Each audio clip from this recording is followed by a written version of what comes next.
Chapter 1: The Latin Legend Who Broke the Seal. Emilio Navarro, by Pete Elman and Arif Khatib. Emilio Melito Navarro, the world's oldest living baseball player, died April 30th, 2011, at his home in Ponce, Puerto Rico. The Puerto Rican legend, who played for the New York Cuban Stars in the Negro League from 1928 through 29, was 105. The New York Yankees honored Navarro in 2008, selecting him in the ceremonial Negro Leagues draft. He was brought to Yankee Stadium, where he threw out the ceremonial first pitch. His toss reached catcher Jorge Posada on the fly from 30 feet away. Melito was astounded by the homage the Yankees made. "This is a dream for me," Navarro said. "I think I am in heaven." But what most people don't know is that Emilio Navarro was so much more than a ball player who lived to a wonderful old age, surrounded by friends and family in his hometown of Ponce. He was a pioneer of baseball, an innovator in the educational world, not only in his town, but in all of Puerto Rico, a teacher and a mentor to thousands of children, and an inspiration to sports fans everywhere. Emilio Melito Navarro was born September 26, 1905 in Patillas, Puerto Rico, and was raised in the city of Ponce. His father was a shoemaker who died when Emilio was 6, and his mother soon moved to Ponce, where she had family. From a young age, Melito helped his family out by selling newspapers, peanuts, and ice. He attended public school and worked after school shining shoes and delivering food which his mother prepared to support the family. He also found time to learn how to play baseball and loved it from the day he picked up a ball.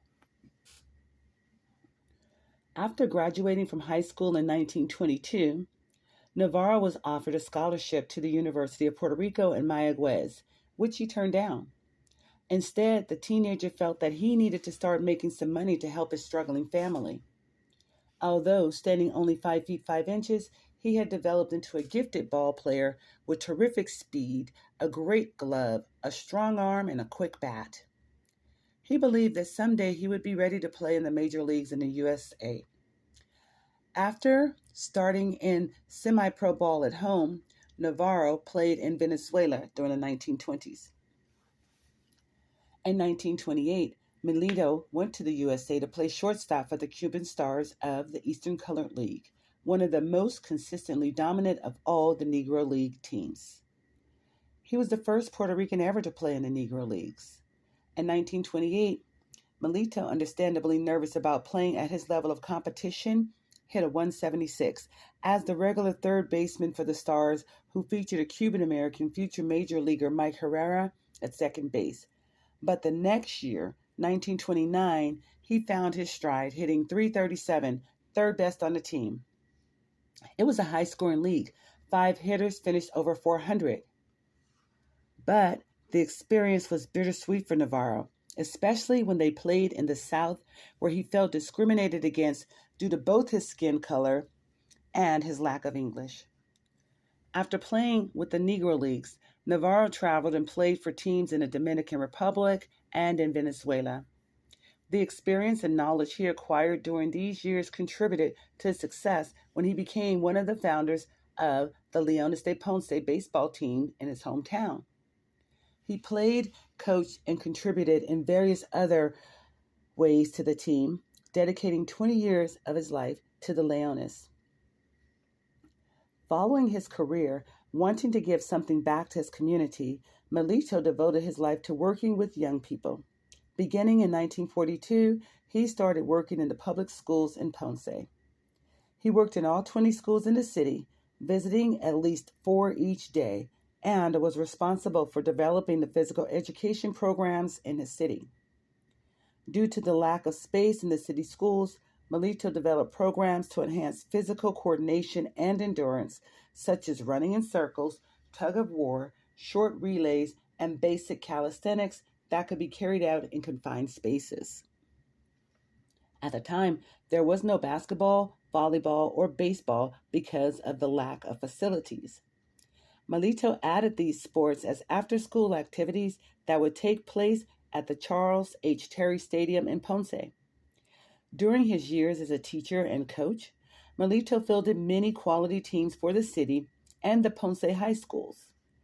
His teams were particularly strong in baseball, basketball, and track and field. In 1992, Melito was elected into the Puerto Rican Baseball Hall of Fame based on his accomplishments on and off the field. In 2000, at the age of 95, looking back on a life dedicated to excellence on the playing field and in the classroom, Melito said, "God has been very good with me, giving me good and physical health. Ironically, now, I'm just enjoying my youth in my latter years." And in a crowning achievement, Melito was inducted into the African American Ethnic Sports Hall of Fame in Guaynabo, Puerto Rico on September 26, 2005, his 100th birthday. Guaynabo, Puerto Rico, September 26, 2005. During the recognition ceremony at the Museo del Deporte, Museum of Sports of Puerto Rico, in commemoration of his century of life, the legendary ex-baseball Boricua player named Emilio Melito Navarro expressed himself eloquently. "Today it rains because God is crying of happiness because of this great moment. This is a happy moment. Everyone is happy, and Melito is the happiest even when he is the oldest. You have seen such a small horse. Here it is," Navarro shouted once he was asked to come to the podium to receive his honors and awards. The ceremony features students from Ponce's Rafael Pujol School, where Navarro studied his first years, who gave him a gift congratulating him on his birthday. A century of life and 100 years of history was acknowledged.